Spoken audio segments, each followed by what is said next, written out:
Mm. Well, hi everyone. Drink water. It's freaking hot outside. Coffee's okay too. Hi everyone, and welcome to my channel. If it's your first time here, hello wolves. If you're coming back here, so today we're gonna talk bookish, anything related to books. If you have any questions, feel free to ask them down below. No, on the side. The chat is on the side actually. Never mind. But yeah.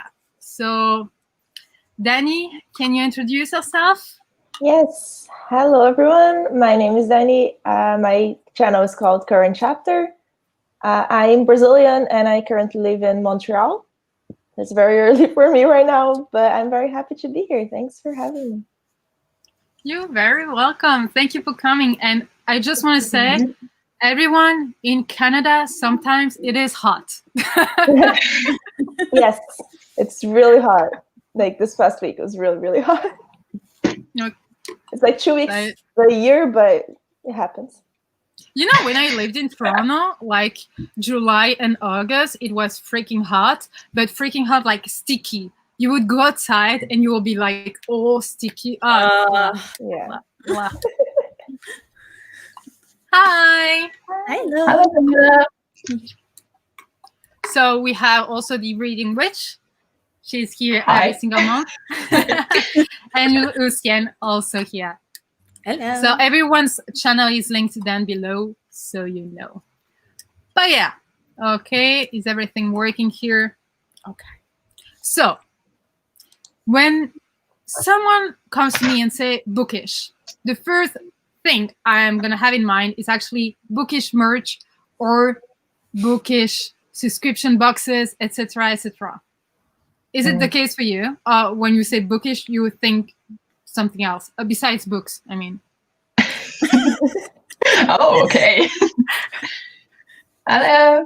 Hey. I would say bookish is usually like an adjective. So I would also say merch. Like I wouldn't talk about bookish books or a book TV show or something. So I think that's the first thing that comes to mind. But bookish book. It could be a book about books, no? A bookish book. I don't know. Yeah.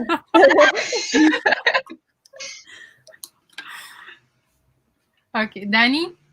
I think I also think about merch, but like anything that people do with books that's not like traditional publishers doing. So like fan art or other things like that. Mm-hmm. Okay, because that's interesting because I exactly had the other thought that everything like bookish, I first think about like bookmarks that maybe fit the book or the print to that book. So that's more bookish to me. And then second, I think about subscription boxes and maybe what they include like cups or anything else that's usually not so book related. Is anyone subscribed to a box or is a collector of some kind? I subscribe Shawcrate. I have Fairy Loot. I've got nothing. But do you collect something or not? Like even fan art, even on Pinterest, if you collect like pin your stuff or whatever. Well, as for everything, I'm a massive mood reader, and the same applies to my Pinterest page. So whatever I'm currently reading or watching, whatever I'm currently completely hyped up about, I'm just saving a lot of pictures. And other than that, I usually just collect like random ass bookmarks, like the ones that are coming from Book Depository or something like that. But specific, not really, I think. So you, Dani, you subscribe to Allcrate. I never tried that box, I think. I love it. It's the cheapest one that delivers to me. Honestly, I could try to do the math with all of them, and it's still one that I really love because usually it's just YA fantasy. It's always YA, but now they're putting like 90% as fantasy, which I like. So it's great, and all the items like they feel like very good quality, so it's good. I don't necessarily collect anything, but I keep everything that they send. So yeah, I never tried Allcrate. I tried many other boxes, but maybe this one. They do like unique cover, like no? Yeah, Or they am have I? unique covers, Yeah. and it's always signed. Sometimes sprayed edges, sometimes like something directly in the hardcover. So that's like it's worth the price for a hardcover that's exclusive, I think. Yeah. I don't know. I don't like collect anything, but as you said, Dani, everything that comes in a box, I'm gonna keep it. So I have like tons of bookmarks, tons of pins, tons of candles. Like they're just insane. But yeah, I'm just looking around. Oh, and mugs. I have so many mugs. I don't know what to do with them. So some they have a cactus in them because I don't know. I don't have enough space in my kitchen to put them all. But yeah. Or like included lately a wooden like spoon for cooking. So that was also something completely. I was so amazed by that because it's so pretty. I don't even want to cook with it. They're like, oh no. I use everything that they send. Like if it gets ruined, I don't care. But I use everything except the like deck of cards. I don't play cards, so I don't even know where they are. Oh yeah. I also have too many like playing cards already that I don't know what to do with. But they're beautiful. They're really beautiful. One has like silvery edges, and it's so pretty. Stunning. Yeah. We have our first question here. Do you ladies like horror books, and what do you think about audiobooks? So 2 questions in one, actually. So who's gonna start? I know Reading Witch about horror books. We just talked about it. Yeah, we just talked about horror books in the sense of what actually horror is, because sometimes it's just like really violence and gore. And I personally understand horror as like paranormal things, like ghoulies, ghosties, long-legged beasties, all of these things. But that is the question. What exactly is horror? If we are talking paranormal, then I very much enjoy it.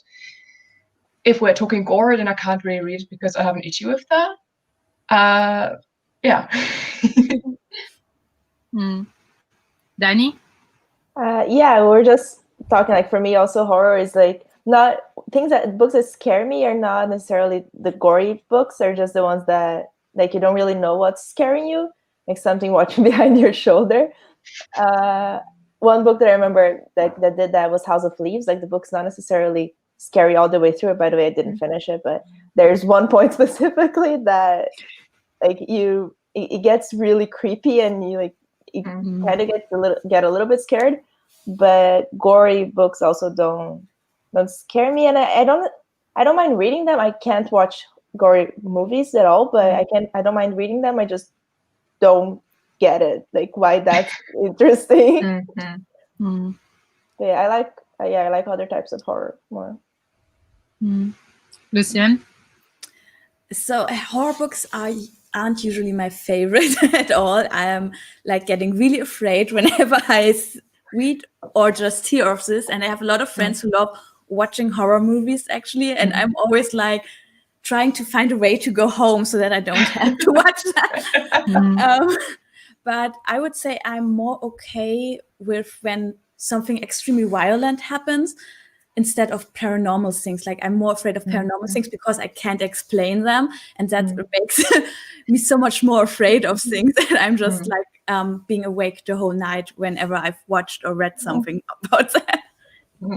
Can't sleep at all. So horror is just like, no. Yeah. I don't know. I've watched my first horror movie. I was maybe 4 or 5, and it was The Exorcist. And since then, I'm like, I love that. I can watch anything. Like, I'm going to laugh in the middle of the movie. I'm that kind of annoying person who's going to go to the movie theater, watch a horror movie, and just laugh.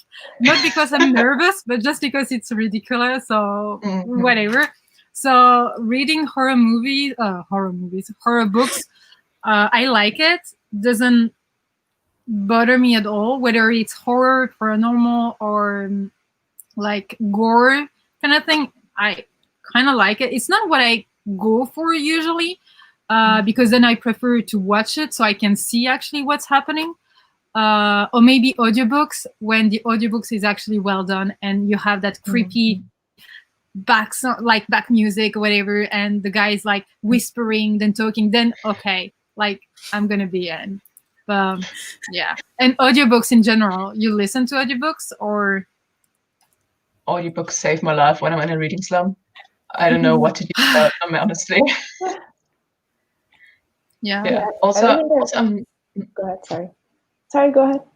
I just wanted to say that I'm not that kind of person that is like listening to an audiobook and reading at the same time, because I feel it's kind of redundant. And I only really do it if I'm like really, really excited and I put it on like twice the speed and I can't really understand it. So I have to read so I actually get something. But then I usually don't really get the story because it's so quick.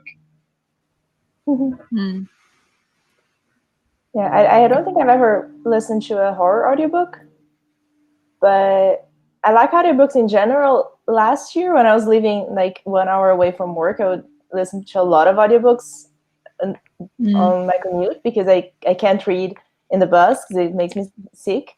So I was just listening to a lot of audiobooks. Now that I'm leaving, now I'm leaving like 10 minutes from work, but now I'm also working from home. So I don't have as much opportunity to listen to audiobooks, but I'm still listening to a few when I'm cleaning or just when I want to focus more on the book. I feel like audiobooks help me focus more than reading, than physical reading. Yeah. I usually tend to often have the audiobook and the actual book because I like switching between them. Like I often want to read on, but I also know I have other tasks to do. So I've just plug in my earphones and then can just listen and do everything else. And that's so relaxing. Often the voices for audiobooks are so calming. It's just like really relaxing. And I also like have some voices that I always need to listen to actually fall asleep now because I'm so used to some of them. Okay. That's cool. I actually need music or thunderstorms or rain or whatever to actually fall asleep. So, yeah. For audiobooks, usually I listen to audiobooks when I'm driving or when I'm cleaning, cooking, or whatever.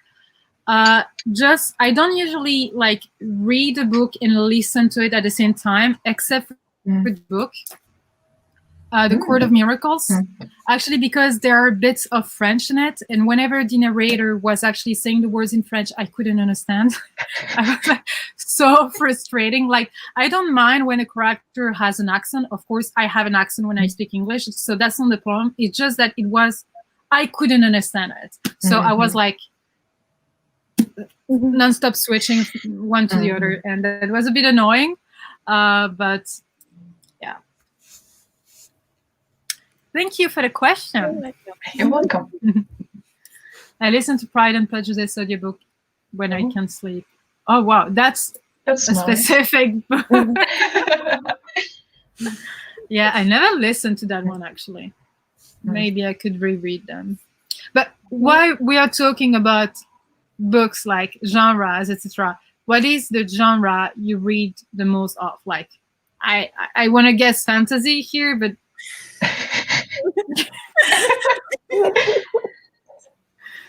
yeah, no?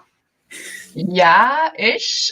I would say fantasy is probably like 60% and like 40% contemporary, maybe. Because like I'm such a mood reader, I don't really have like one preferred thing. I just own the most fantasy books and I'm very rarely stepping outside my comfort zone. Okay, so can everyone like explain what you like in fantasy, for instance, a subgenre or tropes you like? So we don't just say fantasy. I think I prefer like high fantasy. I want to get more into epic fantasy, but high fantasy is so much easier to find. And in general, I prefer like ones to have like a small cast of characters, but a big world, like something where strategy is really applicable, but it's not like, well, I kind of find this one ring and I'm travel around this one village. So small cast of characters, big world, intense relationships, I would say. I don't know if there's like a real word for that subgenre. We can make it. Maybe it's more like a trope with the like intense friendship than a Yeah. Mm-hmm. Yeah, for me, Dani? I mostly read fantasy for sure, but also sci-fi and thrillers. I put like thrillers, mystery, and horror all in one category because I was separating them and it was getting just too confusing for me. So I just put them all in one now. But it's really mostly fantasy.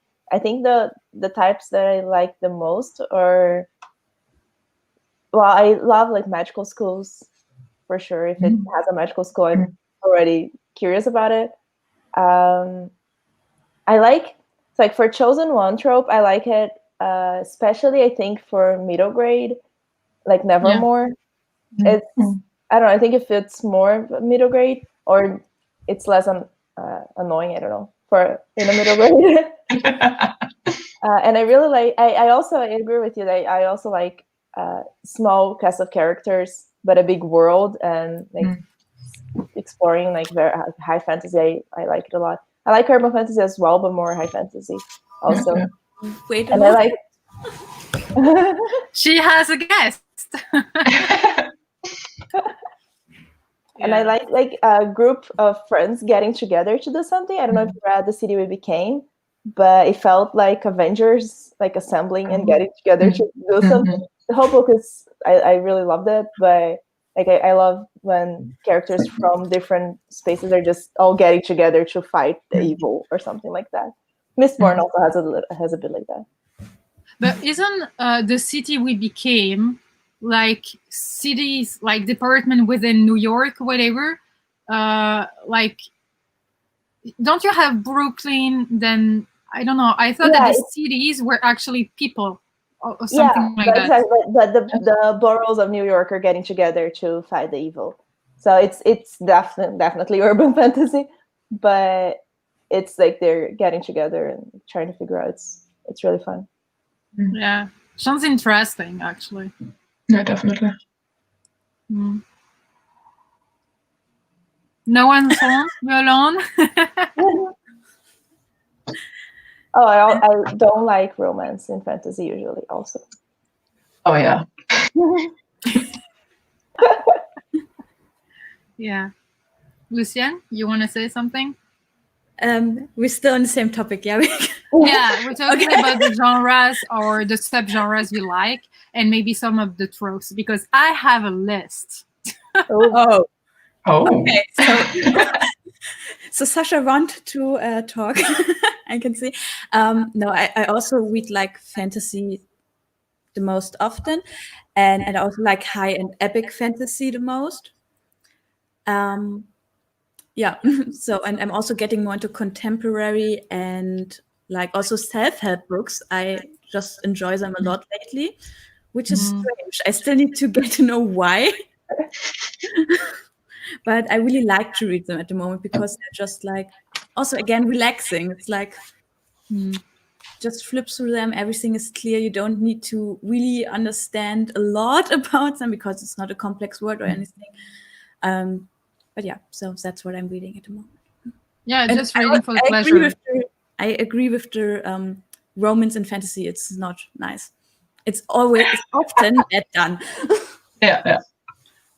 So you don't like romance, but do you love triangles, love squares, love pentagon, whatever? No. I think they are very often very not well done. And I think I personally prefer more like polyamorous than like a love triangle, because like one person usually is screwed, so one person usually does not have an happy ending, and that's kind of most of the times disappointing. Yeah, feel the same. Yeah, I don't like it when the story is based on lies or cheating or things like that. And usually love triangles, love squares or whatever, someone is lying to someone else and someone is not agreeing with what's happening. So yeah, I don't like that either. I believe what I don't like about romance and fantasy is often that we have the like hate to love trope in them. And it's always done in a way that it doesn't make sense why the people suddenly fall in love. It's just for the plot to reach like the goal and the book being nice and finished and everything makes sense. It's like not like they would when they meet like in our real world, like they wouldn't really get together, and in a book they suddenly are like, oh well, we belong together, we are the couple of the universe, something like that. And it just doesn't make sense suddenly. And that's what annoyed me in Children of Blood and Bone, like the hate. It's like that. I think that's the second book. It's like I don't like insta love either, but I think for that one and for The Beautiful that I just read, it has like an insta hate to love. Like at the same time that you just saw the person, you hate them and you already love them, and like what's going on here? Yeah. I didn't like that in some of the books, but actually hate to love is one of the only romancy kind of trope that I can accept in books and sometimes enjoy. But what I usually love is like, that's a book we've read for the Howling pack, The Shadows Between Us, I think. And actually the character, like, she's very, I don't know how to say that. Like, she's not the nicest person. She has a goal. And she wants to get what she wants. She wants the crown, she wants the kingdom, etc. And she's gonna do everything to actually do that with the prince or whatever. And I just love that it's not insta love, it's not hate to love or whatever, but it's like, I'm gonna use you as much as you're gonna use me. And I love that actually, because I don't know, it doesn't make sense, but I love it. I need to read that one. Yeah, I have to agree that hate to love actually quite enjoyed. Hate to love is oftentimes also for me one that I can read like the most of, let's say. But then I think it is very difficult to come across one that is well done, because very often they are very toxic. And that is something that usually puts me off. Yes, yeah, but when I say hate to love, I don't say like the jerk who's actually a sweetheart. You know what I mean? Like, if you're a jerk at the beginning, don't become nice after I get to know you. You know, that annoys me. Yeah, totally. But, the bad boy trope in itself is a bit difficult. Yeah, I don't like that. I don't like that. I just read The Hating Game, which I shouldn't have because I don't read romance, so I gave it 2 stars. But it's such a toxic, it's a hate to love. And it's such a toxic relationship, and there's so much problems with just like work harassment in that book that I was like not up for it. I don't agree with it. Yeah, no, I don't like toxic relationships. And like, I've read The Middle Grade, Murder Most Unladylike. I don't know if you've read that one. I've heard of it. I've heard that everyone hated it when they read it, but I haven't. Actually, it has fat shaming, racism. It has a toxic relationship between the 2 main characters. And I can understand why it would be included in a middle grade, because you want to show the kid that it's not right. You know, you want to explain to it what it is, how to understand it, etc. But here, it's just here to be here. And you don't solve the problem. You don't point it as a problem, whatever. And I just hated that. Don't make a kid read that. Like, yeah, that kind of thing. Like, no. But yeah, for the subgenres I like, obviously, you know, polar fantasy, anything with a wintry setting. I love that. But recently, I actually realized that I really loved historical fantasy, like Romanov, for instance. So it's, when you read that book, I'm going to show you all my books here. Romanov, that one, until the middle of it, you're like, okay, this is actually a historical fiction. And then from the middle, you understand the fantasy, you see the fantasy side of it. And I just love it. Like, I'm a sucker for anything related to the Romanov, Anastasia, whatever. I love this story. And here I really felt like I was reading about the real story, about what happened, what is told in real, like, fiction books, etc., like non-fiction books. So I really love that. So I'm looking for more like historical fantasy, and also something that a lot of... Sorry. Which one? The Kingdom of Back by Mary Lou. Oh, that's also one? It's a historical fantasy. It's a historical magical realism, more like. Okay. But I don't usually like magical realism, but I really liked it. But it's a fictionalized version of the story of Mozart and his sister. Because Mozart had a sister, like in real life, and she was a prodigy. She was like amazing, also, but she didn't have the same opportunity because she was a woman. And they had they really had an imaginary place that they would play in, and she made it like a real fantasy place in the book. Okay. Adding something to my tea. The Kingdom of Mary Lou. And I was saying like something that I love, and actually I'm surprised that most people say they don't like it. It's like portals. Anything with a portal, like in Shannon Maguire's book, like Wayward Children series, etc., or Narnia, or whatever. A lot of people tend to say, I don't like that. And I don't get why. I've actually never heard that. No? Because obviously everyone loves the Shannon Maguire series. So, I don't know. I don't know why people don't like it. Like portals. Yeah, I love it. Like, as a kid, I could picture myself like in the backyard, seeing a door at the bottom of a tree. Like, I don't know. It makes it more possible. Yeah. Contemporary and nonfiction. Yeah, nonfiction. I don't read enough nonfiction. Classic books. I always talked about prior. Yeah, I struggle always with that because I always think like, what exactly is classic? Like we've got the classics, like the classic romances like Austen or Bronte, and then we've got like other classics like 1984 and stuff, and those are some that I, for example, am not that interested in. So just to say I like classics, I always feel like I have to read everything from the beginning of time to the last 50 years. So I'm a bit overwhelmed there. Yeah. I don't know, when someone tells me classic, I see my Penguin collection classic. But yeah. But other books are classics as well. Like, I would say that Narnia is a classic as well. But it just depends on your point of view. But I love classics as well. But I feel like I need to have a specific mindset in order to read that old English writing style. And that was the case even when I read like, the languages at school, whatever. I needed like a mindset for that. But I love them. I love the classics that a lot of people also don't like Dracula, Frankenstein, and stuff like this. Oh, I love them.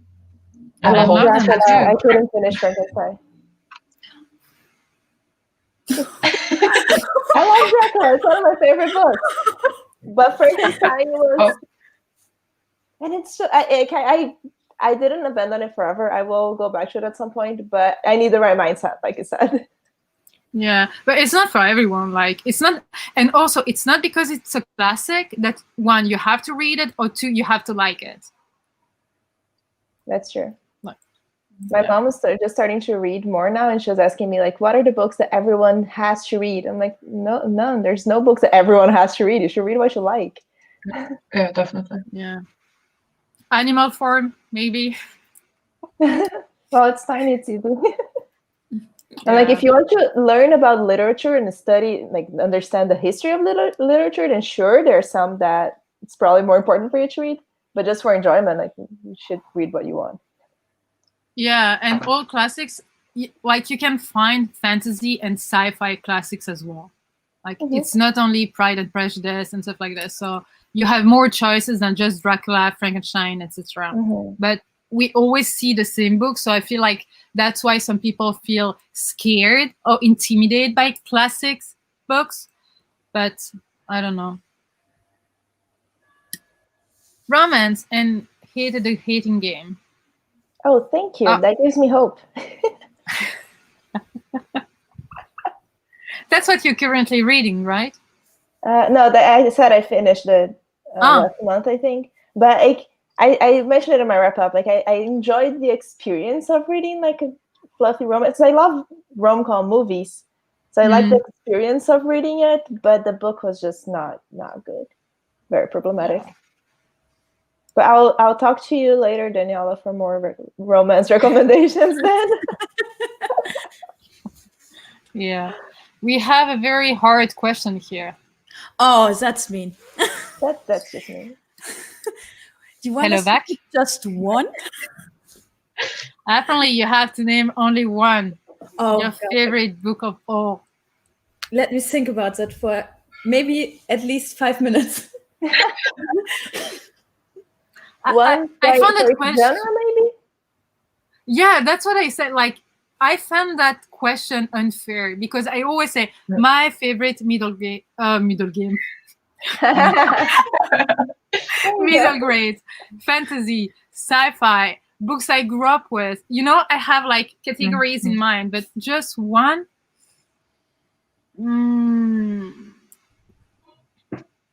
I don't know. Let's say maybe 3, but not from the regular answers, like from the classics like Narnia, etc. Like different than the one you grew up with or the one that gets you into reading. Yeah, thank you. You can have more than one. 3.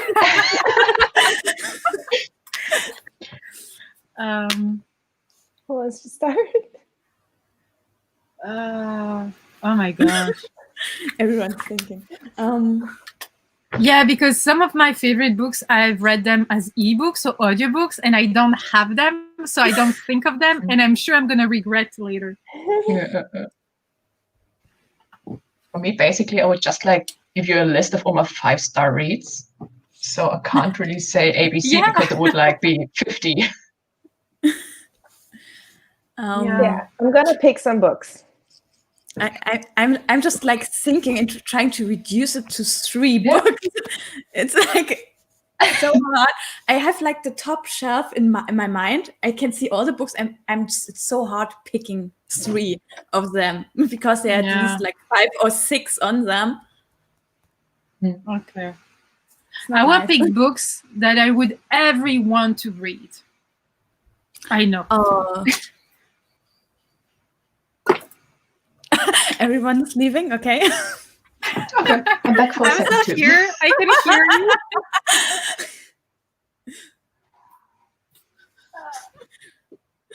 Oh no. So then I pick some as well. Then you have to write. Why? I'm sure I'm gonna regret that. And I'm alone. Hello, everyone. Okay, it's really hard to find like favorite books. So I picked. Okay, I have 5. Yeah. Oh, 5. Okay, so I can one more. Oh, I know.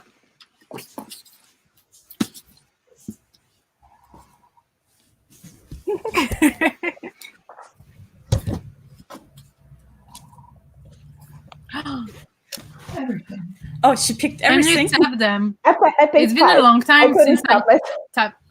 Yeah. So I've decided on 3 actually. That's it.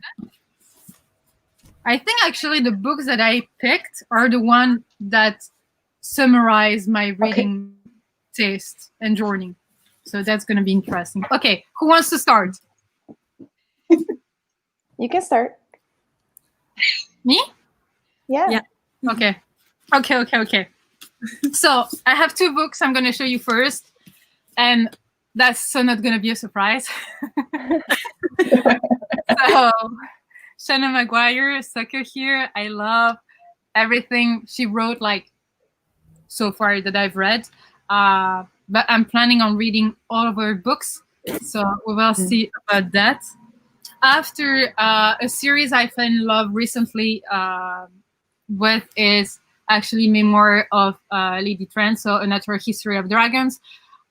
It's really about I want to say feminism, as we talked in our last live show, because the main character, she wants to be naturally, she wants to study dragons, but she cannot because she's a woman and she's not supposed to do that.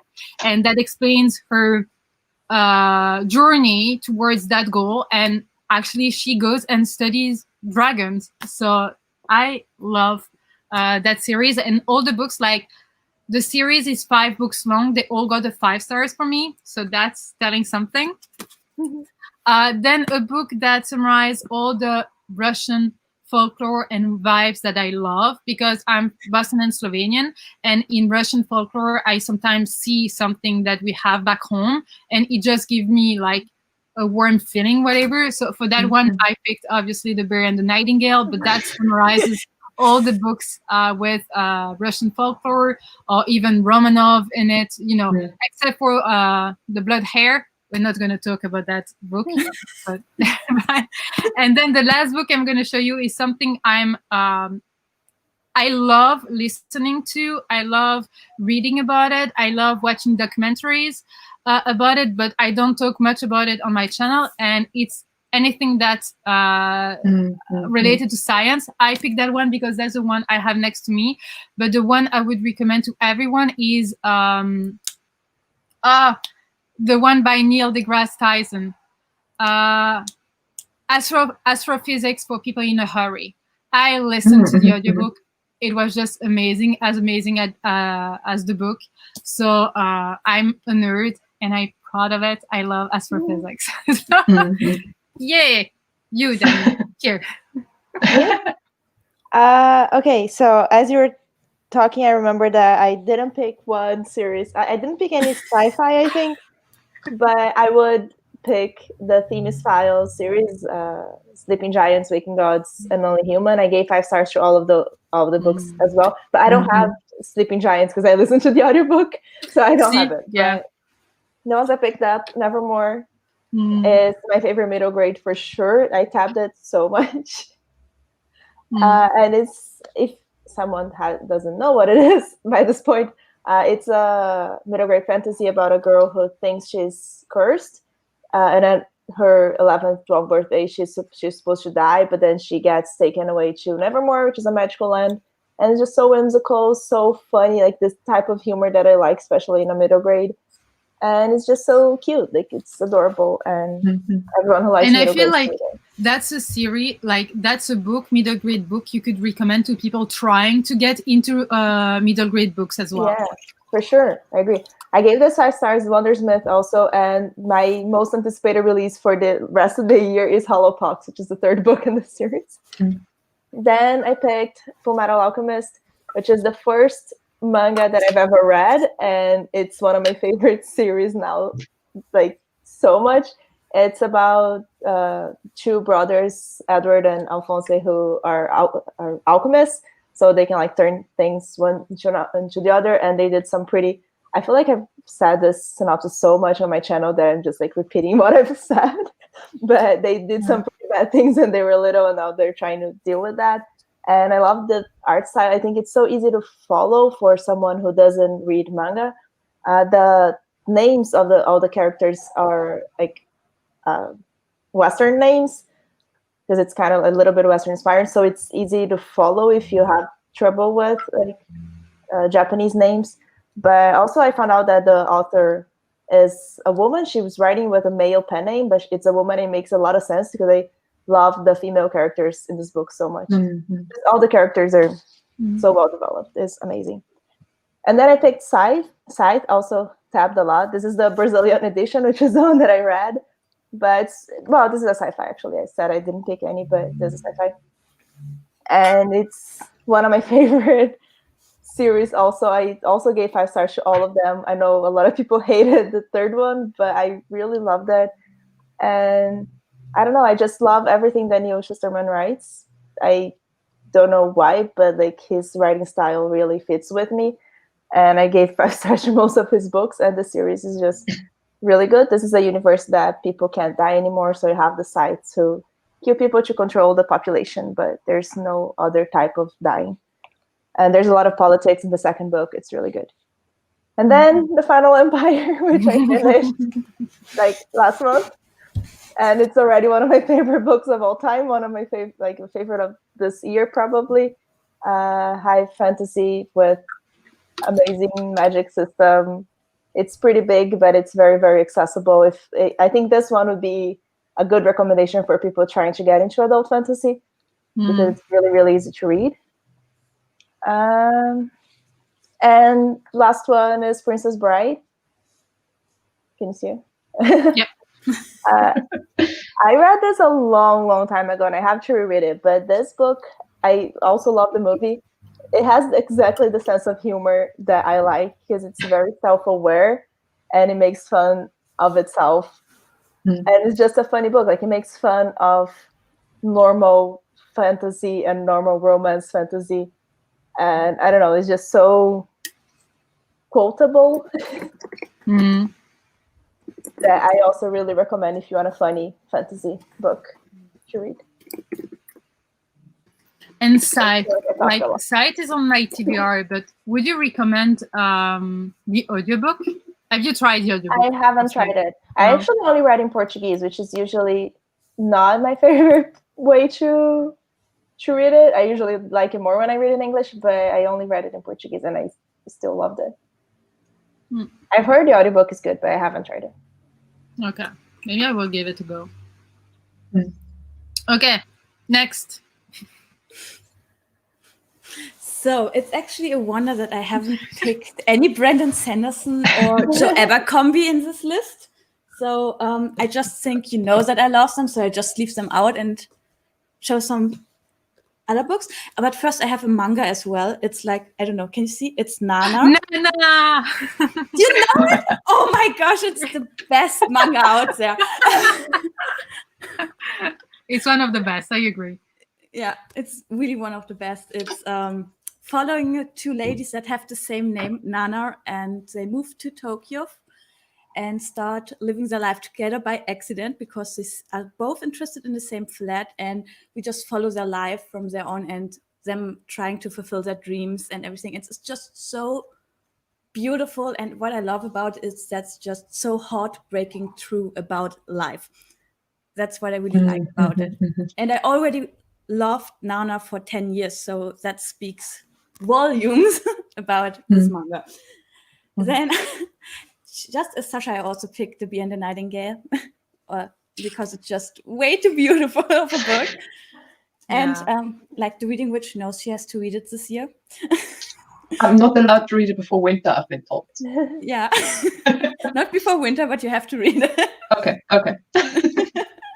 So you can read wintry books all year long, people. But the setting is so much better, I think, when you read it in winter. And then I also have like The Name of the Wind. That I have to read that one. Recommend everyone to read it. It's big, but it's really great. I'm also just loving big books, to be honest. I love getting into series that are like at least 5 volumes long or anything. So yeah, that's really great. I also have a series that I'm just reading this year, and that's the Wheel of Time series. And I know the first book is hard, but it's so much better after the first book. It's so great, and I also would recommend it. But before that, read Nana or The Name of the Wind or The Bee and the Nightingale because they are amazing. So my connection is really bad with third favorites, right? What? Good. Yeah. My good, yeah. Because usually I've got my bookshelves behind me there, which are usually all of my favorite books. I have my big bookshelves organized in color, and in direct opposite to Lucien, I did something that was not clever and picked the books that you would probably know of if you watched any of my videos. So on one hand, we've got Jane Eyre by Charlotte Bronte, which is a historical fiction, a classic. It's just that the romance in here, how it is handled, is something I absolutely love. Like, usually when we are like dealing with romance in whatever kind of book is usually very, very flat, or we don't really see the characters falling in love. We just see, there is something, they're supposed to fall in love. But here there is really some chemistry and some way where we think like, they get to know one another. And that is what I love this. I have heard that people think the age gap in here is pretty difficult, and I can see that, but I think the way it is handled, it takes away some of the toxicity, and this is why I really love it, and I think I still have some pressed flowers in there. Then I've got a high/epic. An epic fantasy is The Priory of the Orange Tree. You cannot see it here. It's a huge... I've got something in here. Oh, what a pressed flower in here. It's a huge one, and I read this very early, like last year, mid of last year, for like during 4 days because I loved it so much. But like everyone else, I like despised 2 of the point of views. Like they were just so boring. But this is a beautiful world with incredible strategic aspects and like a political system and a discussion on culture and religion that I really, really loved. And the way the like position was handled in here, I really loved, like, because especially in contrast with YA, this is not like I'm a princess and I want to rebel and I want to be free like everybody else. Is like I have a duty to my country and I want to keep it safe. And this is what I really loved about this one. And yeah, some of the characters I just really didn't care for. And I mean, Sorry, that's my phone. Okay. And I only read this like recently because of this book. I'm in a reading slump now, but I bet it's going to be one of my favorites of all time, and that is Axioms End by Lindsay Ellis. I've talked a lot about this in my recent vlog, and it's fantastic, beautiful.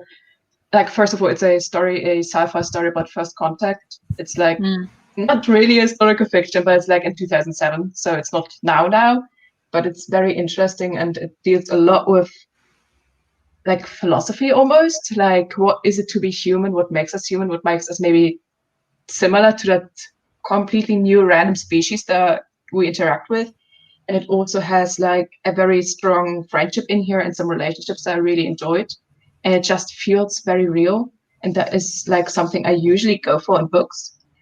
And then we got that bookshelf over there, which has like basically Aquatar and the Shadow and Bone trilogy and Six of Crows and things that totally do not apply here. So, yeah. You forgot Alice Oseman. Yeah, okay. The complete whole shelf, the first top though. It's all Alice Oseman. I love Alice Oseman. Alice Oseman is the best. I have nothing negative to say about her. Nothing. Okay. Am I the only one who hasn't read The Priory? I haven't. Okay. The only reason why I haven't read that book is because of the size, and especially because apparently there is a sequel. And I'm just like, I'm not going to read 2 books that big. I haven't heard of that yet. That would be amazing. Apparently she had a live, I don't know with whom. Oh, yeah, it was the author of that book had a live with V. Schwab on Instagram. And she said that she was excited about like giving the readers more on the Priory in the next book. That is going to be a sequel. So don't quote me on that. Check the sources. But there is no way I'm reading. I don't know. Actually, it sounds amazing, and everyone loving it. Despite the size of it, I want to read it, but that's just scary. I feel like I need a lot of recommendations to read a book that big, because it's a huge commitment if it's not that good. But how many pages it was? Isn't it just like 1,000? No. Mine got 800. Yeah. How many? 804. Okay. Yeah. It's not like a normal size. It's very big if it's not that good. It's like, for The Way of Kings, I know that I'm gonna love it, so I'm not worried about reading a book that's over 1,000 pages, because I know I'm gonna love it from all the recommendations that I already have. But Priory, I've heard that people either love it or just think it's okay, and like I can't track very much. 3-4 stars. So I don't want to read 800 pages for a 3-4 stars book. Yeah. I feel like what it could is be a 5. Yeah, go ahead. Sorry. I feel like it could be a 5 stars, but I need to be more sure of that before I attempt it. But what is the font of that book? Because when you say The Name of the Wind or Final Empire, it's also like a big, those are also big books, but I feel like they look smaller, so less scary. That's The Name of the Wind. The Name of the Wind has really small font. Yeah. The Priory is pretty okay. Priory has bigger margins apparently, so that's good. Yeah. So that's so why maybe I that's asked, more like a 600. Yeah, because I've read so many really long books that also had like 900 pages. So I was like, it's actually only intimidating because it's a big hardback. So Yeah. paperback, I believe we would just read it like and over it. I actually bought it for my mom, and she loved it. Which one? So, The Priory. Oh. So, but she loves everything pretty much.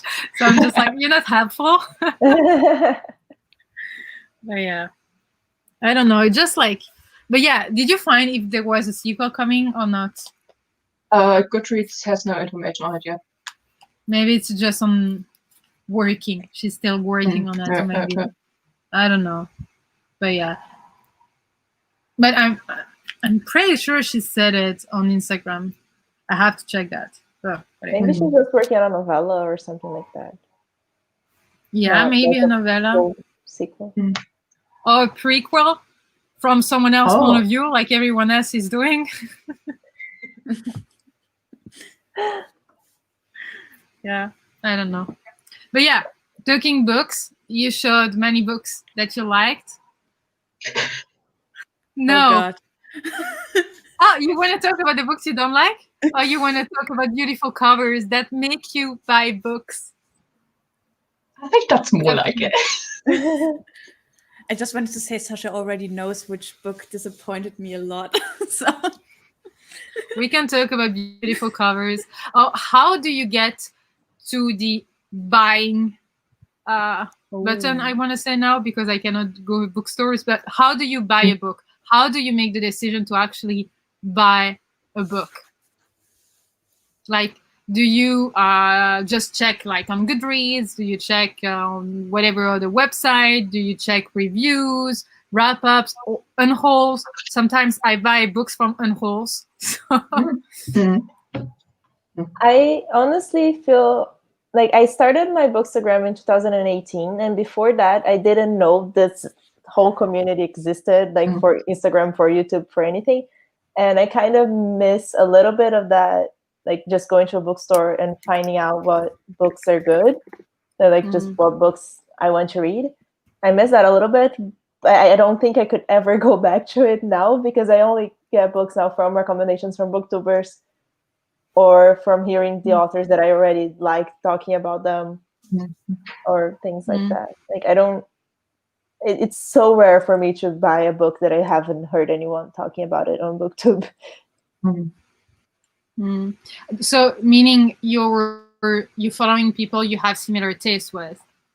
Yeah, sometimes I want to buy books even if I don't have a similar taste, because they make it sound so good. Yeah. Sometimes it works. It's just like getting out of my comfort zone and reading a book that I wouldn't normally read, just because, I don't know, it sounds interesting. Yeah. Who's next? Lucy? Okay.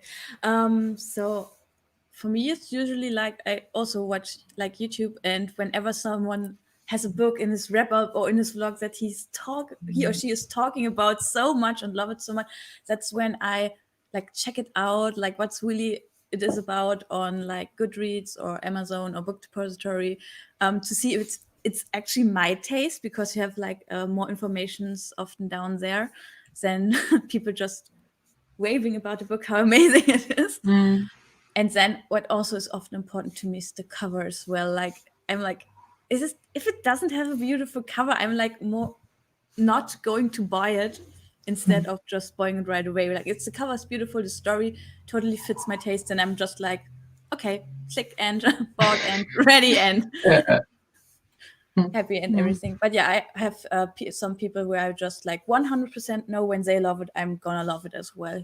So.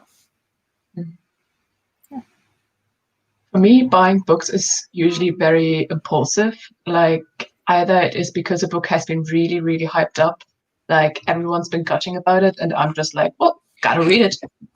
And the other part is mainly I'm a massive mood reader, and if I find anything that slightly fits the mood I'm currently in, I'm like, I'm gonna try it and hope it fits. So a cover is very important to me. But sometimes I don't even care enough to check the cover or see if I could buy anything else. Like, then when I'm in the bookstore, because again, it's currently not possible or not that much possible. I mean, for example, The Priory I bought simply because of the cover. A book that size I usually would have never picked up, but the cover is so stunning. I didn't even read the synopsis, to be honest. Yeah. I'm gonna join you on the way that you say, like, you're impulsive. Like, I was a month in Boston, and I got back like a week ago, and I started rewatching YouTube videos, etc. And I have 6 books waiting for me to be open. Like, they're still in their delivery package, whatever, because so many people hyped those, and I was like, okay, I need to. But what I have to do is actually to go on Goodreads and just check like new releases, whatever, and you have a list like each genre, whatever. And okay.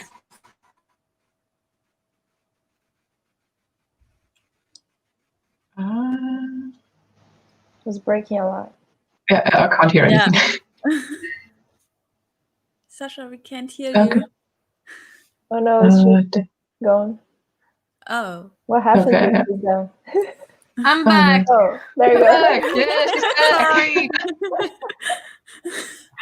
Sorry, the internet sucks. But I was saying that I love browsing on Goodreads.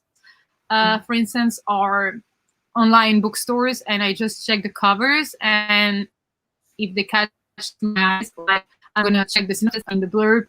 I'm gonna maybe check reviews online, etc. But the covers does for me make a huge difference. And for instance, there is a book I've read for the Middle Grade Monthly. It was for next month, and there were 2 covers available, and I had to pick that one when everyone else picked the other one, just because I found that one like better kind of thing. So I always check if there is another edition of a book.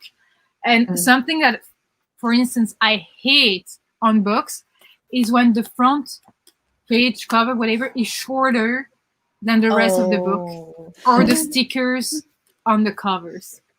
Oh, the stickers, yeah. Oh, stickers suck. The one I'm reading right now is this one, and it has like it's not a sticker. It's just like it pretends to be a sticker, but you can't remove it. And it says it talks about the new novel that it's coming up last year now, because it's already like it gets old when you talk about the new novel that's coming up. Like, she already has 2 novels after this, and like I can't remove this. Yeah, like, I hate that. That's annoying. Like these imprints that you can't get off. I also had books where I thought, oh, that's a sticker, and then I was like, it doesn't get off the book. No, so that's annoying. But what also annoys me often with books is when they suddenly change the material of the cover. What do you mean? Like for The Bee and the Nightingale, like the first 2 books have a soft cover, and the last one doesn't. It's like the standard. And also, I hope you don't mind when I uncheck my books now, but the last book also has white color theme in the hardcover, while the others all had like black and then the main color of the cover, like blue and black and violet and black. But the last one is like white, and I didn't understand why did we change the last book around so much. I actually don't have an issue with that edition because I got the super floppy paperback that I love. So I don't have that issue. But that brings me, like, I hate when from one book to another to the same series, like in the same series, the size is different, or the first one is hardback and the second one is paperback, or vice versa, whatever. Yeah. I just hate that. and I don't know why a publishing house or I don't know who decides that can decide that it's a good idea. Yeah, definitely. Or even like the type of covers. Like on the first one, you have like a very, I don't know, one kind of cover, and you have a font, specific font or whatever, and then the other one is completely different and has nothing to do with the first one. And I'm just like, is it the same series? Because even in a marketing wise, you want people to recognize the book. You want, like, for instance, see A Curse So Dark and Lonely. When you see the sequel, you know it's the sequel to A Curse So Dark and Lonely. If you read the book or have seen the book, you know it. And you want the reader to see that, to make them actually pick up and buy the book. But I don't get that. Yeah, I bought the whole Mistborn series, the first and the second era, in Book Depository because I wanted the UK covers because they are so much prettier. And I picked, like, there wasn't 2 different options for each book. It was just one option for each book. And for Hero of Ages, the spine is different than the others. No. Well, actually, the whole, like, it doesn't have this like framing here. Yeah. And the spine, his name is in blue, and like it's a different font, and it's just one, and I don't get why. Like, it doesn't make sense. I looked if I see. I have another edition. Yeah, they sent me that edition for Hero of Ages and this one for all the others. And I don't have an option. I checked if I bought the wrong one, but I don't have an option there to select a different But that's so weird because I can get like special editions because 10th anniversary, 20th anniversary, whatever. But tell me why these 2 editions, they're pretty similar. Yeah. I honestly don't get it. Like, but now one is different, and I want the pretty collection. Like, why would they? That doesn't make sense. Yeah. I don't get it, especially if. So, show your spine. Okay. Yeah, the spine that I have for Hero of Ages is exactly the one that you have. But all the others are like this. Yeah. I don't get it. I only have one series. The first one is a hardback. The second one is a paperback. It's State of Sorrow. Where is it? Oh, I remember you mentioned it on the... Do I have that other book? Because this one is actually Fairy Loot edition. And they only do hardback. But the book is only available to the public in paperback. And I'm like disappointed, but at the same time, I totally understand that's not the publishing house decision. That's just because the first book I got it from Fairy Loot, but that's a bit annoying. But they're a bit shorter, so that's annoying. But yeah, I'm gonna have to clean up the mess I'm making right now. My plan after this is to organize my bookshelf, so it's great that I'm already taking stuff out. Yeah, that's great. I want to buy a new shelf and to reorganize everything. I'm gonna regret it. No, but it's fun. I always regret it in the middle. Yeah, always regretting it in the middle when you're like, why did I decide to do that? And you just take hours to reorganize. I had a good organization before. Like, I was separating the books that I read from the unread and from genres. But then I started doing my new TBR game, and now I want to have all my unread books next to it. And even before, like, I didn't put enough space for the read books. I have more space for the unread books, and I was reading books and I didn't have where to put them, so now it's all a mess. Yeah, but for pretty covers, like, basically again and again, but anything with forest, actually, or a river or something nature related, animals, or something that I would call like symbolic. Like, for instance, in the Ash Princess, you have a crown on the cover. For instance, I don't know what else, other books. Like, I have another book here. There is just a skull. Or you have the Black Door kind of thing. You seeing a girl running through a door hole, a keyhole. I love that cover so much. I have no idea what the book's about, and I want it so bad. Yeah.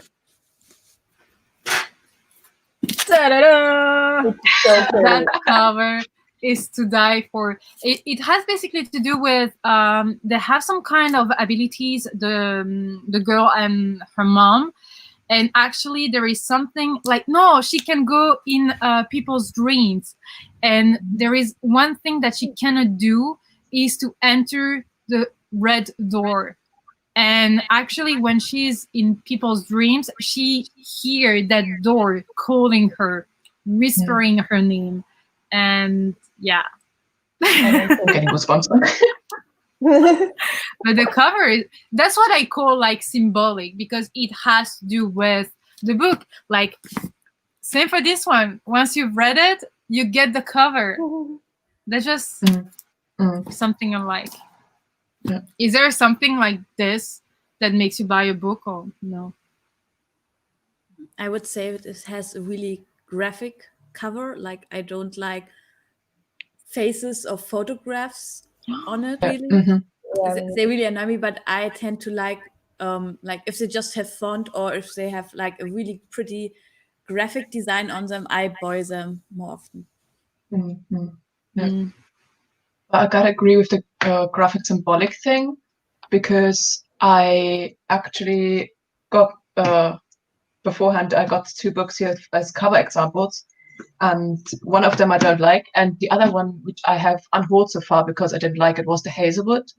And I also know the cover for its sequel, and they are also very in that sense of, it is very illustrative, and it is, yeah. Now I'm actually talking about the other cover, the bluish with the pink, basically the story on it, where like there's like a heart and a letter and like a train and stuff like that, and that is something you only understand after you read the story. And I also really dislike photographs, like stock photo images, but illustrations of people, like the Sorcery of Thorns, I really liked. Even though I didn't like the book, the cover was actually what made me buy it.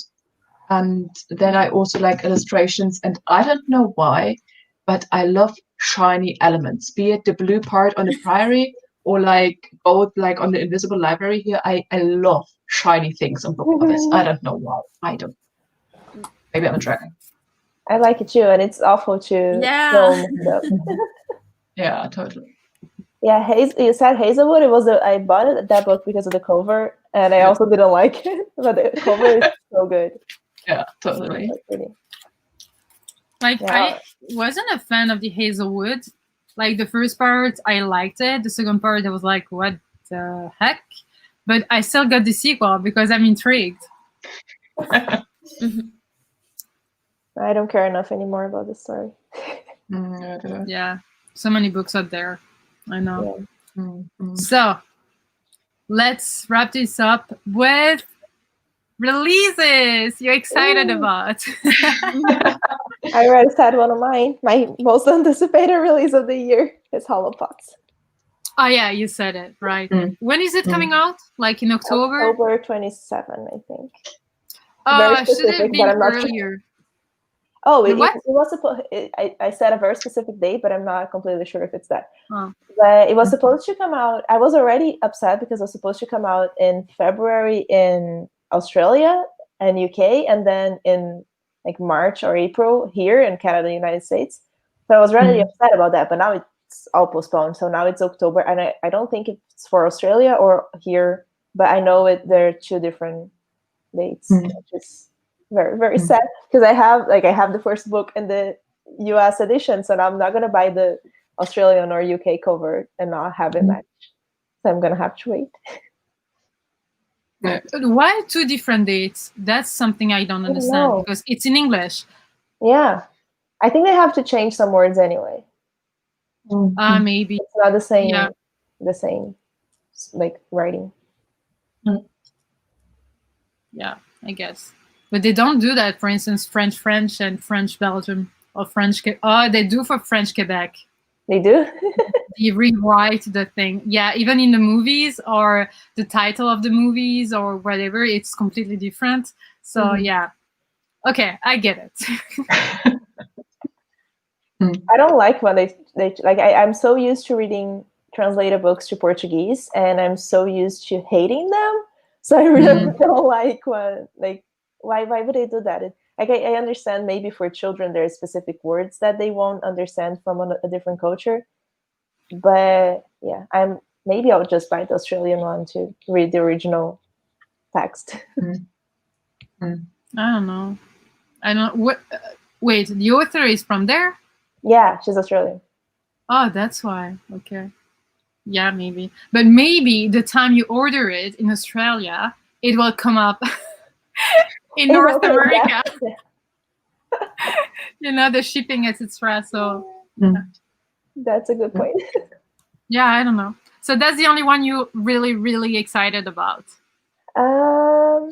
Oh, I'm excited for the new Neil Schusterman, but that's all next year. But I'm excited for the new Neil Schusterman book. It's called Game Changer. He just announced the cover. He showed the cover a few weeks ago. It's about a boy who gets a concussion while playing football, I think, and then because of that, he starts to go into different universes. And one that I'm most also excited for is History of What Comes Next by Sylvain Novell. He's the same author who wrote The Theme Styles and The Test. It's a new sci-fi from him about aliens. The synopsis is very confusing on purpose, I think. And I don't care to understand it. I'm going to read it anyway because all of his books are 5 stars for me. And the cover is so cool. It's been published by Tor, and they have the cover. They published the cover a few times. I don't remember what else. Oh, there's a new Ready Player 2 coming out. Oh, really? Read that just because I'm curious, but I haven't heard anyone on BookTube talking about it. I heard a friend of mine who doesn't read a lot that it was coming out. I'm like, how do you know? I thought it was a standalone. Yeah, I thought so too. He made a lot of money, so he could publish a new one. I'm always like, why make just one money if you can make 2 monies? There's enough. That's a nice motto. There's enough story to tell, I guess. He must have a lot of other things to reference in the 80s. But I'm going to read it probably. It's coming out in late November, yeah. I had no idea. I mean, why not writing a sequel when you have other books with other point of views? So I just, I'm gonna, but yeah. I think it was I don't remember which author posted that on Twitter a week ago, saying like, oh, Stephanie Meyers just published the same book 3 times and I'm here just stupid writing new books. Let's just not comment on that. Okay. I don't remember. Yeah. Lucy, do you have any other books you're excited about? I'm just looking at the 4 books partly on my Amazon wish list. I already added there. But I totally forgot that the Serpent's Curse comes out. That's the last book in the Last Magician series. So I have to read that series. That's with a beautiful blue cover with a snake. Okay. Yeah. I thought that was a duology. Exactly. Yeah, me too. What did you say? I thought it was a duology. No, there's 3 books. Oh, nice. I never heard that it's gonna be a duology. I'm surprised now. I don't know. So the 3rd book comes out this fall, which I totally forgot, and a lot of other books are actually coming out pretty soon in August. It's like Ink and Sigil, Raybearer that a lot of people started talking about now on BookTube, and A Chorus of Fire, which is the 2nd book to the Sorcerer's Song, which I've just read this year, and it's really good. Like for a debut novel, it was like really, really good. So I was surprised, and now I'm just going through more books because maybe I totally forgot. The Burning God, I believe was the title, from the Poppy War series, is also coming out this year. So I'm also really excited for that one. Yeah, for me, most of the books I was excited about are already out. I mean, in early July, Loveless by Alice Oseman came out. Axioms End just now German, now in the beginning of August. Then there is the sequel to These Witches Don't Burn is already out, and then there are a few where I was like, interesting, but I don't really know what they're about. They just have a pretty cover. So, yeah, for example, I don't know if you have heard of Latitudes of Longing. It's like a story that sounded like really whimsical. Like the synopsis, I had no idea what it was about, but I was like, well, I have no idea what it's about, and it's pretty, so I'm going to read it. This is also already out since May. So the most things that are still coming out, the only thing that I'm still waiting for, like really waiting for, is like Blood and Honey, the sequel to The Serpent and Dove by Charlie Mahira. Oh, yes. And I think it's not out yet. I think it's coming out sometime in October, maybe September 1st. And other than that, the only thing I'm desperately waiting for is only because I recently learned Axioms End is going to have a sequel. It's like a series, and I screamed, and it's probably not coming for like 2 years or something, but I'm waiting.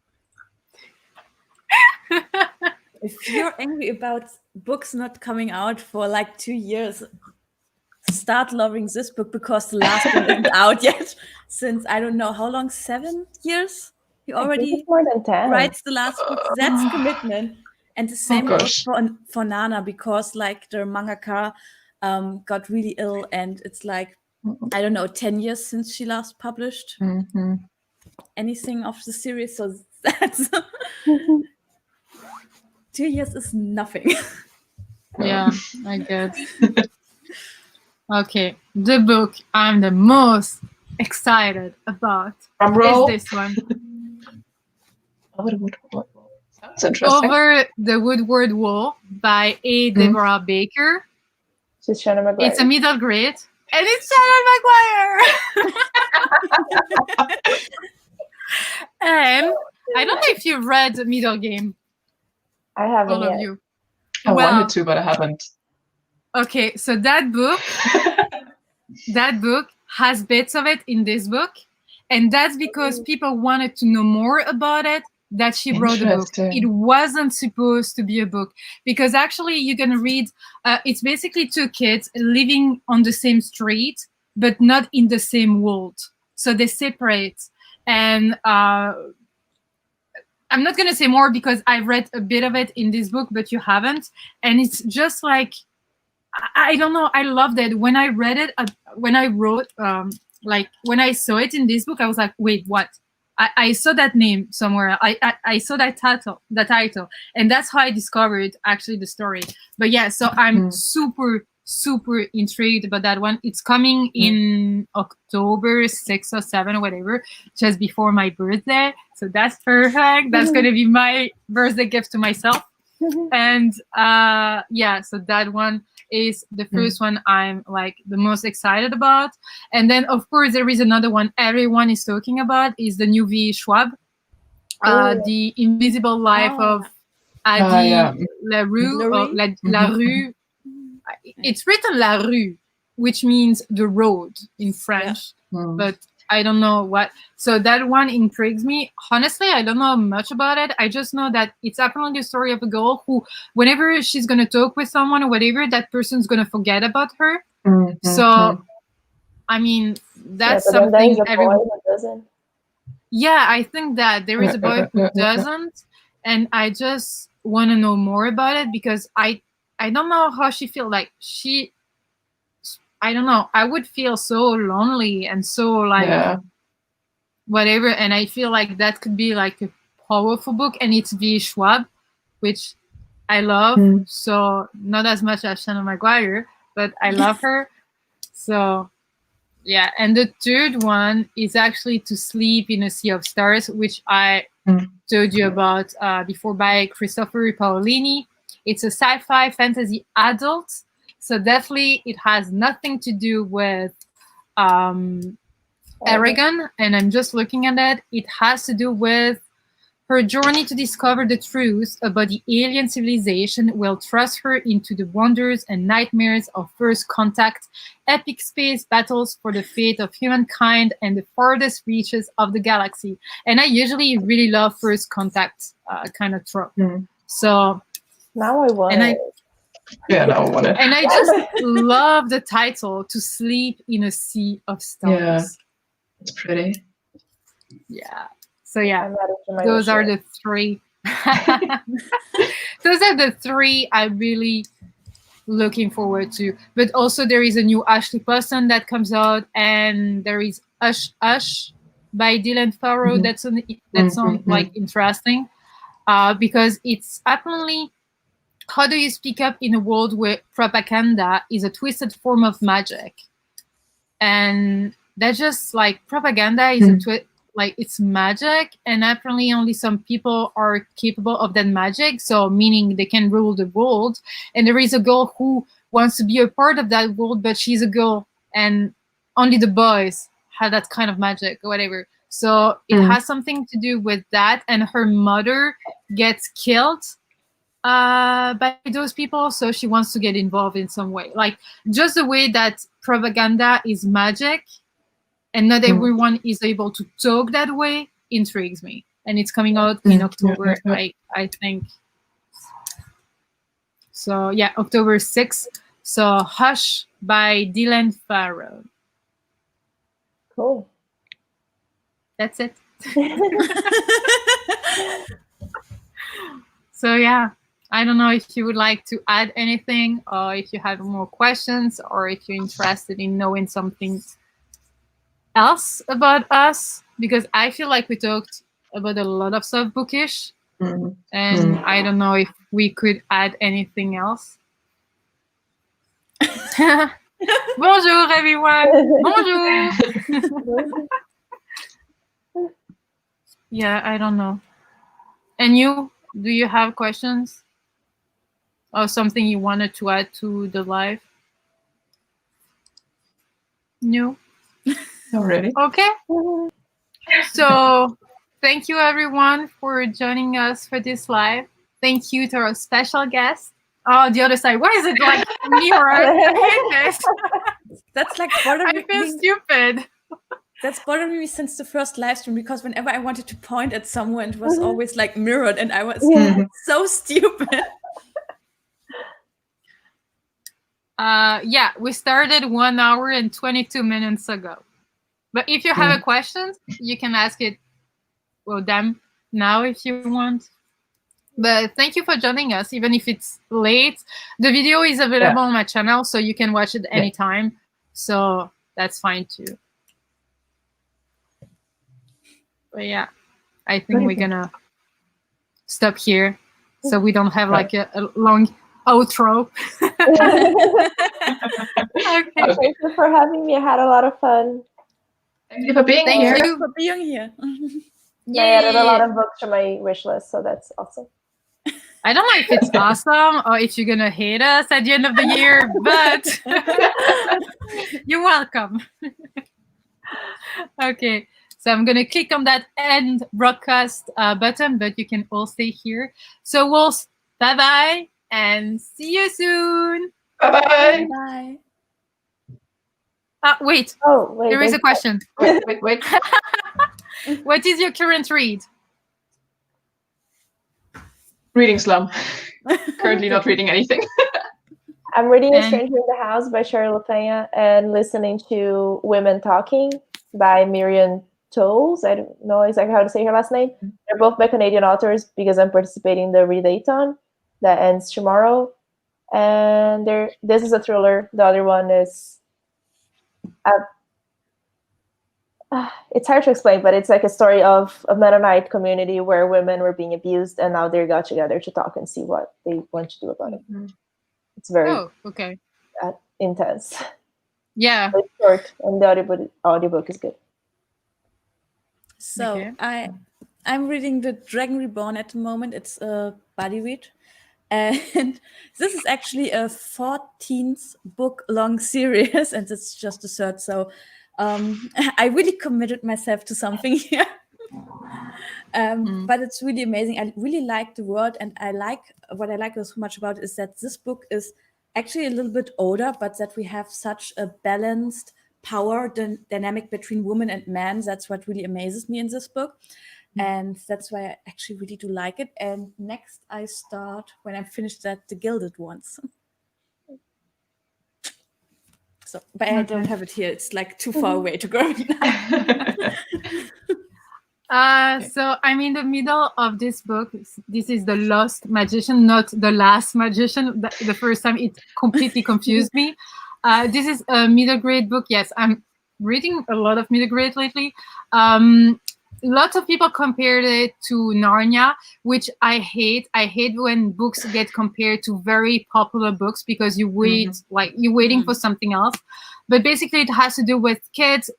It's in the middle of the war, and people are like, the parents are like leaving the kids somewhere with someone so they can like rebuild a life in their city, whatever.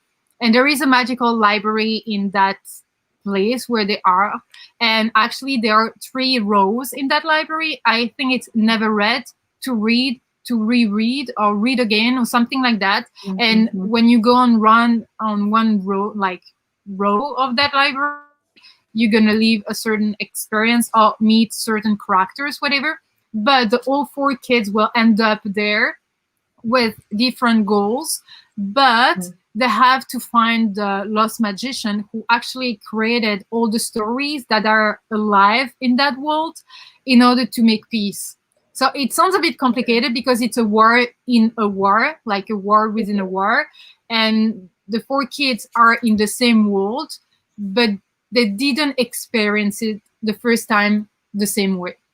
So it's a bit like, I'm still in the middle of it. It's cute, but if you want to start it, don't think of Narnia. That's just what I'm saying, because I don't see any Narnia in it. And I'm in the middle of, I don't know if you can see that one, The Weight of a Soul or whatever. I don't know. I mean, I'm in the middle. I've read 2 chapters, so I cannot tell you much. It's by Elizabeth Tammy. It's a NetGalley book that I got 7 months ago that I'm super late to. Let's not start talking about NetGalley books. But that's the last one. That's the last one I have to read for NetGalley to be at 100%. So I'm doing it. I can make it. But apparently it has to do with one character. She has to kill someone in order to make something right. And it's all about, is she ready to let that darkness get in her? Kind of thing. So yeah, I've read chapter 2. Like I've read the 2 first chapters, and already in chapter 2, it's about marrying her daughters or whatever. So it's like it has nothing to do with the blurb. That's what I mean. So I cannot tell more. But it's chapter 2, so I don't know if marrying the girl will bring the rest of the blurb, whatever. But yeah, so sorry. Thank you. Thank you. No biggie. No worries. No worries. It's our pleasure. But now, take care, stay hydrated, and stay safe, and bye-bye. Thank you. Thank you for being here.